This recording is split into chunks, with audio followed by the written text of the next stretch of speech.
Evangelho de João, capítulo 9. Jesus cura um homem cego. Ao caminhar, Jesus viu um cego de nascença. E seus discípulos lhe perguntaram: Rabi, quem pecou, este homem ou seus pais, para que nascesse cego? Jesus lhes respondeu: Nem ele pecou, nem seus pais, mas foi para que as obras de Deus fossem reveladas à vida dele. Eu devo fazer as obras daquele que me enviou, enquanto é dia. A noite vem, quando ninguém pode trabalhar. Durante o tempo em que estiver no mundo, sou a luz do mundo. Então, tendo dito essas palavras, cuspiu no chão e fez barro com saliva. Em seguida, ungiu os olhos do cego com aquela mistura e ordenou ao homem: Vai, lava-te no tanque de Siloé, que significa enviado. O cego foi, lavou-se e voltou vendo. Portanto, os vizinhos e aqueles que o conheciam como cego diziam: Não é este o mesmo homem que costuma ficar sentado mendigando? Alguns afirmavam: É ele mesmo. Outros comentavam: Apenas se parece com ele. Ele mesmo, entretanto, assegurava-lhes: Sou eu o homem. Por esse motivo indagaram-lhe: Como te foram abertos os olhos? Ele respondeu: Um homem chamado Jesus misturou terra com saliva, ungiu meus olhos e disse-me: Vai, lava-te no tanque de Siloé. Então eu fui, lavei-me e recebi a visão. Em seguida lhe perguntaram: Onde está ele? Ao que respondeu: Não sei. O homem curado é expulso. Então levaram um homem que fora cego à presença dos fariseus. E era sábado, quando Jesus fez aquela mistura de barro e abriu os olhos do homem cego. Então os fariseus também lhe inquiriram como recebera a visão. E o homem tornou a explicar: Ele aplicou o barro aos meus olhos, lavei-me e vejo. Por esse motivo, alguns dos fariseus alegavam: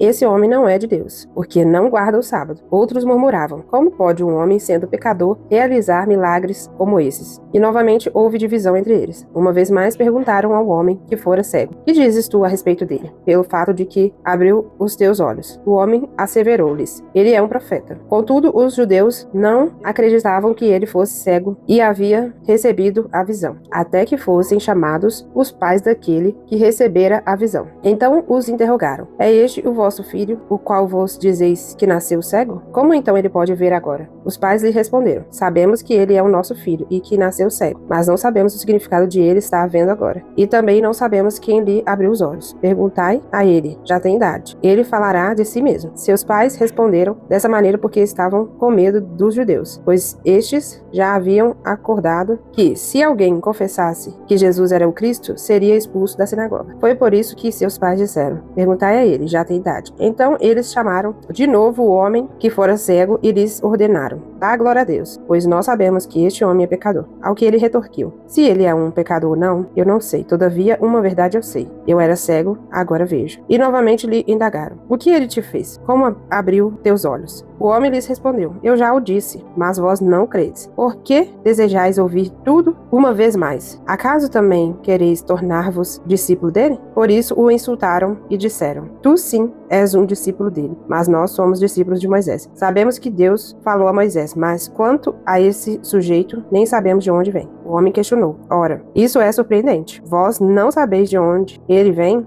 E mesmo assim abriu-me os olhos? É sábio que Deus não ouve pecadores, mas a todo adorador de Deus, e a todo que faz a sua vontade. A esse ele atende. Desde o início do mundo, jamais se ouviu que alguém tenha aberto os olhos de um cego de nascença. Se esse homem não viesse de Deus, não poderia fazer obra alguma. Então concluíram: Tu que nasceste repleto de pecados, pretendes nos ensinar? E o excluíram. Os cegos receberão a visão. Jesus ouviu que o haviam expulsado, e quando o encontrou, lhe disse: Acreditas tu no Filho de Deus? O homem respondeu: Quem é ele, Senhor, para que eu possa nele crer? E Jesus lhe assegurou: Tu estás vendo, é este que te fala. Então declarou o homem: Senhor, eu creio. E prostrando-se diante de Jesus, o adorou. Então revelou Jesus: Eu vim a este mundo para julgamento, a fim de que os cegos vejam e os que veem se tornem cegos. Alguns fariseus que estavam com ele, ao ouvirem essas palavras, perguntaram a Jesus: Porventura nós também somos cegos? Afirmou-lhes Jesus: Se vós fosseis cegos, não seríeis culpados. Mas uma vez que alegais,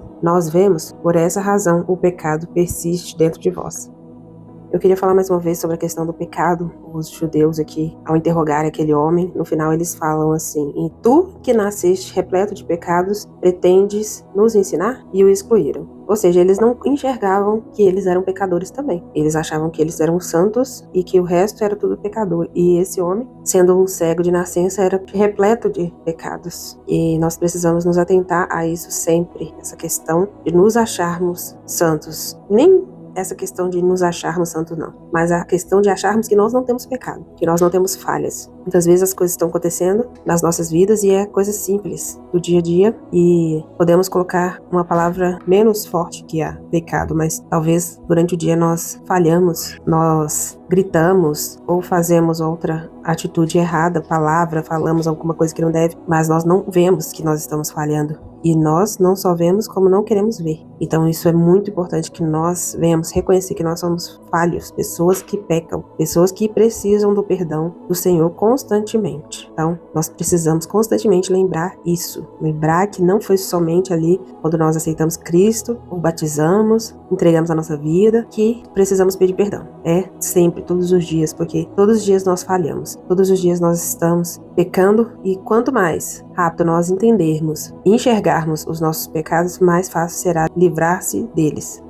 Senhor Deus, querido e santo, mais uma vez nós te agradecemos pela tua palavra, nós te agradecemos pela direção do Senhor. O Senhor sempre tem nos ensinado alguma coisa e é por causa desses ensinamentos que nós estamos aqui hoje, reconhecendo que nós somos pecadores, reconhecendo as nossas falhas, nossos pecados e pedimos a ti, Deus, nos perdoe. Nos perdoe por tudo que nós fazemos que não te agrada. Nos perdoe por tudo que nós fazemos que nós nem sabemos. Mas nós estamos pecando e nós pedimos perdão. Pedimos perdão por muitas vezes fingir que não estamos vendo as nossas falhas. Nos perdoe também, Senhor. Que o Senhor nos ajude a ser pessoas melhores. Que o Senhor nos ajude a sermos obedientes a Ti. Que nós venhamos reconhecer as nossas falhas e lutar para sermos moldados. Nos permitir, deixar o Senhor tratar, para que nós possamos avançar. Em nome de Jesus, nós te pedimos, Senhor, nos perdoe mesmo. Que o Senhor traga limpeza, que o Senhor traga santificação, que o Senhor traga pureza em nós, para a glória do Senhor, para que nós venhamos ser testemunhas, para que nós venhamos ser servos íntegros, servos que dão bons testemunhos a seu respeito. Em nome de Jesus, amém.